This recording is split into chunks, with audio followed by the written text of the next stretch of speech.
ტექნოლოგიური ინოვაციები დღეს უკვე არა მხოლოდ ბიზნესის, არამედ ქვეყნის კონკურენტუნარიანობის გამოსაზღვრელი ერთ-ერთი მთავარი ფაქტორია. საქართველოშიც სტარტაპ ეკოსისტემა წლიდან წლამდე ფართოვდება და საერთაშორისო ინტერესიც იზრდება. ამ პროცესის ნაწილია ახალი აქსელერაციის პროგრამები, სადაც ქართულ და რეგიონულ სტარტაპებს შესაძლებლობა აქვთ იმუშაონ მსოფლიოს წამყვან საერთაშორისო აქსელერატორებთან. ინოვაციური სტარტაპების აქსელერაციის პროგრამის გამარჯვებული Plug and Play-სა და Startup Bootcamp-ის აქსელერაციის პროცესის სტარტაპებისთვის უკვე მიმდინარეობს, რაც შესაძლებლობებს აძლევს აქსელერაციის პროგრამები ქართულ სტარტაპებს, რამდენად რეალურია საერთაშორისო ბაზარზე გასვლა და აქვს თუ არა საქართველოს რეგიონული ტექნოლოგიური ჰაბის პოტენციალი. ამ თემებზე და არა მხოლოდ ვისაუბრებთ ინოვაციების და ტექნოლოგიების სააგენტოს თავმჯდომარის მოადგილესთან. ლევან დარსალიაა ჩვენი სტუმარი დილიდან. მოგესალმებით ლევან, მადლობა სტუმრობისთვის. სანამ უშუალოდ ბოლოს სიახლეებზე ვისაუბრებთ აქსელერატორებთან მიმართებაში. მინდა მიმოვიხილოთ სტარტაპ ეკოსისტემა ჩვენს ქვეყანაში. ძალიან მნიშვნელოვანი წელს დაწყებული ინოვაციური სტარტაპების აქსელერაციის პროგრამის მიღმა ჯიტას ანგარიშზე თითქმის 11 წლიან პერიოდში საკმაოდ ბევრი პროგრამა და განხორციელებული პროექტია. როგორ შეაფასებთ სტარტაპ ეკოსისტემას ჩვენი ქვეყნისას? პირველ რიგში მოგესალმებით თქვენს მაყურებელს. 11 წლის განმავლობაში ნამდვილად ძალიან დიდი ნაბიჯები იქნა გადადგმული ეროვნული სტარტაპ ეკოსისტემის და ინოვაციების ეკოსისტემის განვითარებაში. ძალიან მოკლედ მინდა შედეგების მიმოხილვა გავაკეთონ. პირველ რიგში, რა თქმა უნდა, ერთ-ერთი მთავარი ჩვენი ფუნქცია არის სტარტაპების, ინოვაციური სტარტაპების მხარდაჭერა, მათ შორის ფინანსებით, მათ შორის სხვადასხვა აქტივობებით, სხვადასხვა პროგრამებით, რომ სტარტაპები გავიდნენ საერთაშორისო ბაზარზე და მათ დავეხმაროთ მასშტაბირებაში. ძალიან მთავარი ჩვენი მაჩვენებელი ამ შემთხვევაში არის დაფინანსებული სტარტაპების რაოდენობა. 300-მდე სტარტაპი არის დაფინანსებული ამდენი ბოლო 5 წლის განმავლობაში, რაც დავიწყეთ ჩვენ ერთ-ერთი ჩვენი მთავარი თანადაფინანსების საგრანტო პროგრამის განხორციელება მსოფლიო ბანკის მხარდაჭერით 5 წლის წინ. შესაბამისად, ამ 300 სტარტაპის დაფინანსებისთვის ჩვენ დავხარჯეთ, სახელმწიფომ დახარჯა 45 მილიონ ლარამდე. და უკუგება ეგრეთ წოდებული, ანუ სტარტაპების მიერ მოზიდული ფინანსები და ასევე დაგენერირებული შემოსავალის ჯამურმა ერთობლიობამ შეადგინა 700 მილიონ ლარზე მეტი. შესაბამისად, უკუგება არის დაახლოებით 14-ჯერ ეგრეთ წოდებული multiplier. ეს არის ფანტასტიკური შედეგი, ძალიან მაგარი შედეგი არის ზოგადად ჩვენი სტარტაპ ეკოსისტემისთვის, თუმცა აქვე აღვნიშნავ, რომ ჩვენ ძალიან ყოველწლიურად ვაკეთებთ ანალიზს ჩვენი პროგრამების და შესაბამისად გარკვეული უკავშირის შედეგად სტარტაპებისგანაც ჩვენი ანალიზის შედეგადაც შეიქმნა ეს სტარტაპ აქსელერაციის, ინოვაციური სტარტაპ აქსელერაციის პროგრამა, რათა არა მხოლოდ ფინანსური კომპონენტი ყოფილიყო ეს საგრანტო კომპონენტი, არამედ ასევე შემოგვეყვანა საერთაშორისო აქსელერატორები, რომ დახმარებოდნენ ჩვენს ეროვნულ სტარტაპებს მასშტაბირებაში და გლობალურ ბაზარზე გასვლაში. კი ბატონო, ახლა სწორედ ამ აქსელერაციის პროგრამაზე უფრო დეტალურად ვისაუბროთ. როგორც ვახსენეთ, იანვრიდან დაიწყო, ორი აქსელერატორი ჩაერთო. ახლა ივნისიდან დამატებით კიდევ ორი აქსელერატორი ჩაერთვება. რას გულისხმობს ეს პროგრამა, რომ გითხრათ, ანუ გარდა ფინანსურისა, ფინანსურ ნაწილზეც ვისაუბროთ და გარდა ფინანსურისა, რას იღებენ სტარტაპები? კი ბატონო, ესე იგი, ინოვაციური სტარტაპ აქსელერაციის პროგრამა არის 12-თვიანი პროგრამა და შედგება ძირითადად 3 ეტაპისგან. პირველი ეტაპი არის ეგრეთ წოდებული founder market fit ეტაპი, სადაც აქსელერატორები პოულობენ ისეთ ადამიანებს, რომლებსაც გააჩნიათ ინოვაციური იდეა, აქვთ რაღაცა გარკვეული გამოცდილება და შესაბამისად უნდათ უკვე რომ თავიანთი ეს იდეა დატესტონ და შექმნან შესაბამისი სტარტაპი. ეს ეტაპი გადის 2 თვე. შემდგომში მეორე ეტაპი არის ეგრეთ წოდებული MVP, ანუ პროტოტიპის შექმნის ეტაპი. ამ ეტაპზე სახელმწიფო გასცემს და აქსელერატორის გავლით 50,000 ლარიან გრანტს. ეს ეტაპი მიმდინარეობს 4 თვე და შესაბამისად სტარტაპები იყენებენ ამ თანხას, რომ თავიანთი იდეა დატესტონ და შესაბამისად შექმნან პირველადი პროდუქტი და დატესტონ ეს პირველადი პროდუქტი პოტენციურ მომხმარებლებთან.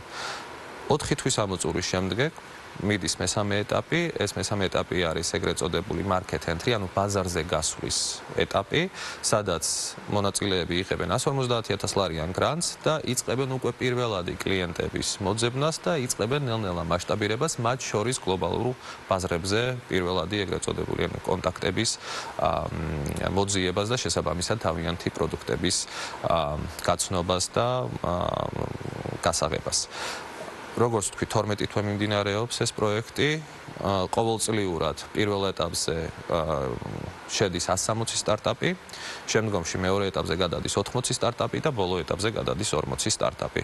პროგრამას ახორციელებს ჯამში 4 საერთაშორისო აქსელერატორი, მინდა აქვე აღვნიშნო, რომ 4-ვე აქსელერატორი არის მსოფლიოს რეიტინგებში 10-ში შედიან, 500, Plug and Play, Startup Bootcamp და Founders Institute და შესაბამისად უნიკალური შესაძლებლობა არის ეს ქართული სტარტაპერებისთვის, არა მხოლოდ სტარტაპერებისთვის, არამედ ნებისმიერი ადამიანისთვის, პროფესიონალისთვის, სტუდენტებისთვის, ანუ ნებისმიერი ადამიანისთვის, ვისაც გააჩნია ინოვაციური იდეა და უნდათ თავიანთი. ეს დავასუსტოთ, ანუ საკმარისია მხოლოდ ინოვაციური იდეის ქონა იმისათვის, რომ პროგრამაში მონაწილეობა იცადო? კი, საკმარისი არის ინოვაციური იდეა გქონდეთ, რომ დაიწყოთ პირველ ეტაპზე მოხვედრა. შემდგომში, რა თქმა უნდა, მანდ უკვე ჩვეულებრივი თავისუფალი ბაზრის პრინციპით იქნება, რა თქმა უნდა, კონკურენცია, ვიღაცა შეიძლება უფრო წინ არის, ვიღაცა უფრო უკონ არის, მაგრამ ეს არის ჩვენი კონკურენტული გარემო შესაბამისად და თუმცა შანსი აქვს ნებისმიერ ადამიანს რომ მიიღოს მონაწილეობა. შედეგებზე საუბარი ალბათ ძალიან ადრეა, ჯერ ახან რადგან იანვრიდან ჩაეშვა ეს აქსელერაციის პროგრამა, მაგრამ რა კონტურებია გამოკვეთილი, რომ გვითხრათ ამ ეტაპისთვის? მინდა აღვნიშნო, პირველ რიგში, რასაც ჩვენ ვუყურებდით, ეს იყო მიღებული განაცხადების რაოდენობა. ორ აქსელერატორში, ჯამში, Startup Bootcamp-ში და Plug and Play-ში შემოვიდა დაახლოებით 1000-მდე განაცხადი, რაც არის ძალიან საინტერესო ციფრი, იმიტომ რომ თან ჩვენ რო ვაკვირდებოდით, ძირითადად სტარტაპ ეკოსისტემა საქართველოში ეს ბოლო რამდენიმე წელი იყო, ასე ვთქვათ, ჩაკეტილი რა, ერთი და იგივე ხალხი იყო წარმოდგენილი და ერთი და იგივე სტარტაპები, ერთი და იგივე გამოცდილი სტარტაპერები, რომლებსაც ანუ ერთი სტარტაპი ან გაყიდეს, ან დააფეილეს და მერე მეორე სტარტაპზე გადავიდნენ, თუმცა ახლა ჩვენ დავინახეთ, რომ ძალიან ბევრი ახალი სახე შემოუერთდა უკვე ამ პროგრამას, რაც არის ძალიან მაგარი მაჩვენებელი და ძალიან დიდი იმედი გვაქვს, რომ ეს ტენდენცია გაგრძელდება და შესაბამისად უფრო მეტი ადამიანი ჩაერთვება ინოვაციურ მეწარმეობაში. როგორია შერჩევის მთავარი კრიტერიუმები, ანუ მთავარი აქცენტი რაზე კეთდება? და რამდენად რთული იყო 1000-ზე მეტი განაცხადიდან 160 თქვით თქვენ, ხომ 160 ერთობა? არა, 1000-დან არჩიეს 80 ამ ეტაპზე. იმიტომ რომ დანარჩენ 80 არჩევს უკვე შემდეგი ორი ივნისში ხდება შერჩევა. კი ბატონო, მით უმეტეს ალბათ უფრო რთული იყო 1000-დან 80-ის შერჩევა. კი, ჩვენ ზოგადად ეს აქსელერატორების პრეროგატივა არის შერჩევა სტარტაპების, ჯიტა გადაწყვეტილებას ამ შემთხვევაში არ იღებს, არავითარ შემთხვევაში.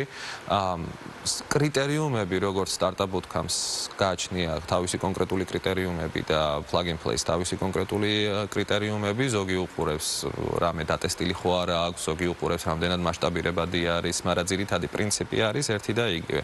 ინოვაციური, სწრაფად მასშტაბირებადი ბიზნეს იდეა. კი ბატონო, რაც შეეხება დაფინანსების ნაწილს, 200,000-მდეა საუბარი, ეს ინდივიდუალურად სტარტაპებს არის მორგებული დაფინანსების რაოდენობა, თუ ვთქვათ, ყველა სტარტაპი, ვინც ჩაერთვა პროგრამაში, იღებს ამ რაოდენობის თანხას? მეორე ეტაპზე, ვინც გადადის, ანუ ჯამში 80 სტარტაპი ყოველწლიურად, მათ შეუძლიათ მიიღონ 50,000 ლარამდე გრანტი. თვითონ ეს გრანტი როგორ დაიხარჯება და რამ თანხა სჭირდებათ, ამას განსაზღვრავს უკვე აქსელერატორი. ანუ აქსელერატორთან ერთად განსაზღვრავენ ბიუჯეტს, შესაბამისად და იმ აქტივობებს, რაც უნდა განახორციელოს სტარტაპერებმა. შემდგომში აქსელერატორი მოგმართავს ჩვენ და რა თანხაც არის საჭირო, 50,000 ლარის ფარგლებში ჩვენ გავსვამთ. თუმცა, ძირითად შემთხვევაში, რა თქმა უნდა, მოლოდინი გვაქვს, რომ 50,000 ლარი იქნება სრულად ათვისებული. ანალოგიურად 150,000 ლარის შემთხვევაშიც მესამე ეტაპზე. კი ბატონო, ლევან, უფრო მასშტაბურად რომ შევხედოთ, რამდენად უწყობს ეს პროგრამა ხელს ქართულ სტარტაპებს საერთაშორისო ინვესტორებთან კონტაქტების დამყარებაში, მათი ინტერესის მოზიდვაში? აი, რა გზას გადიან ისინი? კიდევ ერთხელ როგორც ვახსენე, საერთაშორისო აქსელერატორები ტოპ 10-ში შემავალი აქსელერატორების მოზიდვის ერთ-ერთი მთავარი მიზანიც იყო საერთაშორისო ბაზრებთან დაკავშირება ქართული სტარტაპ ეკოსისტემის შესაბამისად, მაგათ გააჩნიათ ძალიან ბევრი კონტაქტი, გააჩნიათ როგორც კორპორაციებში, ასევე კერძო ინვესტორებში და შესაბამისად მაგათი ერთ-ერთი მთავარი დავალება, ასე ვთქვათ, და კონკურსის შედეგადაც ეს იყო ერთ-ერთი მთავარი შერჩევის კრიტერიუმი, იყო, რომ ქართულ სტარტაპებს დაეხმარონ საერთაშორისო ბაზრებზე გასვლაზე და საერთაშორისო კონტაქტების დამყარებაში, მათ შორის ინვესტორებთანაც და კლიენტებთანაც. შესაბამისად, მოლოდინი გვაქვს, რომ ეს განხორციელდება საკმაოდ წარმატებით და ველოდაველოდებით შედეგებს წლის ბოლოს ვნახოთ. ამ დრომდე როგორია შედეგები? თქვენ ახსენეთ დაფინანსებული 300 სტარტაპი, ასევე ამონაგები, მათ მიმართ ინტერესი, ამ სტარტაპების მიმართ ინტერესი საერთაშორისო ინვესტორების, რამდენად მზარდია წლიდან წლამდე? საკმაოდ მზარდი არის, მინდა გითხრათ, როგორც იცით, უკვე რამდენიმე ექსიტი იყო განხორციელებული საერთაშორისო ჩვენი სტარტაპების, ქართული სტარტაპების. ეს დინამიკა შენარჩუნებული არის, მზარდი არის, არიან უკვე კიდე რამდენიმე სტარტაპები, რომლებიც ძალიან დიდი წარმატებით სარგებლობენ ძირითადად ამერიკის ბაზარზე და ასევე ცენტრალური აზიის ბაზრებზე და ველით, რომ ეს წარმატება კიდევ უფრო გაფართოვდება. ჩვენ ვახსენეთ, რომ ნებისმიერ, ანუ რეგიონალურია ეს, არა მხოლოდ ქართველებს შეუძლიათ მონაწილეობის მიღება. ეს ნაწილი რომ დავაზუსტოთ, როგორ არის? ჩვენ სპეციალურად შევქმნით პროგრამა ისე, რომ მოვიზიდოთ ასევე უცხოელი დამფუძნებლები, უცხოელი ფაუნდერები, ეგრეთ წოდებული. თუმცა კომპანია აუცილებლად უნდა იყოს დარეგისტრირებული საქართველოში და სტარტაპი ოპერაციები უნდა იყოს განხორციელებული ქართული კომპანიიდან. შესაბამისად, ეს ხელს შეუწყობს საქართველოს პოზიციონირებას როგორც რეგიონალური ეკოსისტემის ცენტრად. ამასთან ერთად მინდა ასევე აღვნიშნო ის უპრეცედენტო საგადასახადო შეღავათები, რაც ჩვენ შემოვიღეთ საქართველოს მთავრობის მხარდაჭერით, შარშან, ეს არის ინოვაციური სტარტაპის სტატუსი, რაც 3 წლის განმავლობაში ანულებს საშემოსავლო გადასახადს. და შემდგომში რაღაცა 3 წლის მერე თუ მოზიდული არის 5 მილიონი ლარის ინვესტიცია, მაგ შემთხვევაში 5%-იანი საშემოსავლო და 5%-იანი მოგების გადასახადით დაიბეგრება კომპანია და 6 წლის ამოწურვისას თუ 15 მილიონი ლარი არის მოზიდული ინვესტიცია, 10%-იანი საშემოსავლოთი და 10%-იანი მოგების გადასახადით დაიბეგრება 4 წლის განმავლობაში. შესაბამისად, სტარტაპს საქართველოში აქვს შესაძლებლობა 10 წლის განმავლობაში ისარგებლოს ამ საგადასახადო შეღავათებით.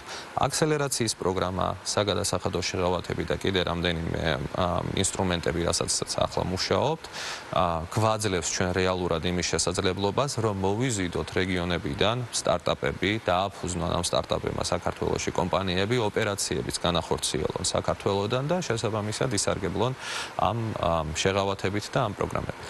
საგადასახადო შეღავათების პროგრამაზეც მინდა აუცილებლად გკითხოთ, თქვათ, რამდენია იმ კომპანიის მოცულობა, რომელიც უკვე არის ამ სტატუსის მფლობელი და ზრდის ტემპი კომპანიების რამდენად არის თქვენ გეგმის შესაბამისი?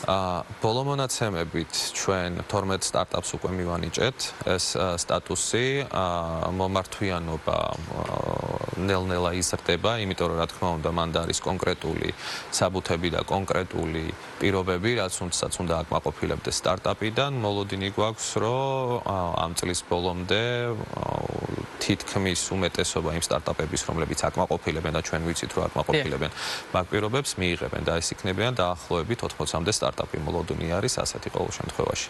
რა თქმა უნდა, ის სტარტაპები, რომლებიც აქსელერაციის მესამე ეტაპზე გადავლენ, ანუ 150,000 ლარიანი გრანტის ეტაპზე, სადაც გადავლენ, მაგათ უკვე ავტომატურად მიენიჭებათ ეს სტატუსი შესაბამისად და ერთობლიობაში ველობებით, რომ 80-მდე კომპანია ამ წელს ამ სტატუსით ისარგებლებს. მომავალ წლებში, რა თქმა უნდა, მზარდი დინამიკას მოველით. კი ბატონო, რამდენიმე ხელშემწყობი მექანიზმი თქვენ უკვე ახსენეთ. მე გამოწვევებზე მინდა გკითხოთ, თქვათ სტარტაპ ეკოსისტემის მთავარი გამოწვევა დღეისათვის ჩვენს ქვეყანაში რა არის და ასევე რეგულაციური ჩარჩო, ინფრასტრუქტურა ამ ნაწილში, თქვათ, დამატებით რის საჭიროებას ხედავთ იმისათვის, რომ მიმართულება, რომელიც ძალიან წარმატებულად ვითარდება, იყოს მეტად წარმატებული? ერთ-ერთი ყველაზე მთავარი გამოწვევა და რაზეც სხვათა შორის ჩვენ დღესაც მუშაობთ, რომ ამ გამოწვევებზე რაღაცა პროგრამები მოვარგოთ, ეს არის ადრეული დაფინანსების, ვენჩერული დაფინანსების არარსებობა ქვეყანაში, იმიტომ რომ ჩვენ გრანტს რო გავცემთ, ამის შემდგომ არის ძალიან დიდი წყვეტა, სანამდე სტარტაპს შეუძლია მიიღოს ვენჩერული ფონდისგან აწიოს კაპიტალი. არსებობს საქართველოში და ძლიერდება საქართველოში ანგელოზ ინვესტორთა ქსელი და ეს ძალიან კარგი არის და კერძო კაპიტალი უკვე გაჩენილი არის საქართველოში და შესაბამისად ახორციელებენ ინვესტიციებს, თუმცა მაინც რაღაცა პროგრამის მოფიქრება გვინდა ჩვენ, რომ ხელი შეუწყოთ ვენჩერული დაფინანსების არსებობას ქვეყანაში. ეს, რა თქმა უნდა, სტარტაპისთვის 200,000 ლარი არის ძალიან პატარა თანხა. რა თქმა უნდა, როდესაც მასშტაბირებაზე მიდის საუბარი, მან მილიონობით ინვესტიცია არის საჭირო. ანუ ფინანსების ხელმისაწვდომობის ნაწილი მაინც აქაც ხდება. კერძო ფინანსებზე არის ახლა საუბარი, მთავრობა ხო ვერ მისცემს, რა თქმა უნდა, ამ მილიონებს კერძო სექტორისგან არის და კერძო სექტორისგან მოდის ან ფონდებისგან, ან კორპორაციებისგან. შესაბამისად, რადგან საქართველოს ზოგადად არის ან ძირითადად ტრადიციული ბიზნესის ქვეყანა ვართ, შესაბამისად, ეს მარტო საქართველოში არ არის ეს პრობლემა, ტრადიციული ბიზნესის ხედვის მორგება ინოვაციური ეკოსისტემის მიმართ, იმიტომ რომ მაღალი რისკი არის, რა თქმა უნდა, და ძალიან დიდი რისკი არის ინვესტიციის დაკარგვის და შესაბამისად, ამ რისკის აპეტიტი ძირითად შემთხვევებში ქართულ ბიზნესებს არ გააჩნიათ. ამ ეტაპზე ყოველ შემთხვევაში, თუმცა ეს პრობლემა არის ყველგან, რა თქმა უნდა, და ნელ-ნელა, როდესაც გვექნება უკვე პირველი დიდი ექსიტები ფონდებისგან, მათ შორის 500-ის რამდენადაც მოგეხსენებათ 20 მილიონიანი ფონდი უკვე ოპერირებს, სადაც მთავრობა წარმოდგენილი არის 40%-იანი წილით. რო დავანახებთ შედეგებს, დარწმუნებული ვარ, რომ უკვე კორპორაციების დაინტერესდებიან ამ მიმართულებით. ეს უკვე არის ალბათ შემდეგი ეტაპი. მე მინდა გკითხოთ ქართველი სტარტაპერების, ქართული სტარტაპების კონკურენტულ უპირატესობაზე საერთაშორისო ბაზრებზე რა არის? ინდივიდუალური არის, რა თქმა უნდა, გააჩნია ინდუსტრიას, გააჩნია გამოცდილებას. ზოგადად სტარტაპების კონკურენცია არის ძალიან მაღალი, მით უმეტეს იმის გათვალისწინებით, თუ რომელ ბაზარზე გადის სტარტაპი.